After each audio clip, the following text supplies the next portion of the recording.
Donald Trump ఎవడు అసలు? వాడొక ఆయుధాల వ్యాపారి. వాడు అమ్ముకుంటాడు. వాళ్ళని న్యూట్రల్ చేస్తాడు, మనల్ని ఎగదోస్తాడు. లేదంటే పాకిస్తాన్ ఎగదోస్తాడు, మనల్ని సైలెంట్‌గా ఉండమంటాడు. అల్టిమేట్‌గా ఇబ్బంది పడేది భారత ప్రజలే కదా! భారత ఎకానమీని ఎప్పటికప్పుడు వెనక్కి లాగేలా ప్రపంచ దేశాలు చాలా కుట్ర చేస్తా ఉన్నాయి. వీటన్నిటిని సమర్థవంతంగా తిప్పికొట్టాల్సిన బాధ్యత వీళ్ళకుందా లేదా?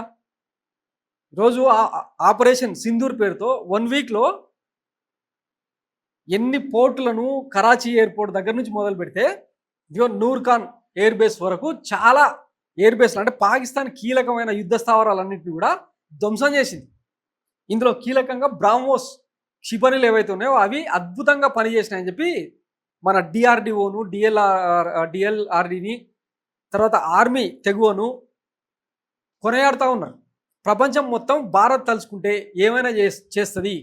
ఈరోజు వరకు ఒక్కటి కూడా పాకిస్తాన్కి సంబంధించిన మిసైల్ కానీ డ్రోన్ కానీ ఆ శకలాలు భారతదేశంలో పడలేదంటే ఎంత అద్భుతంగా భారతదేశాన్ని రక్షిస్తూనే శత్రుదేశాన్ని చీకటి దెబ్బలు కొట్టిందో ఒకసారి అర్థం చేసుకోండి.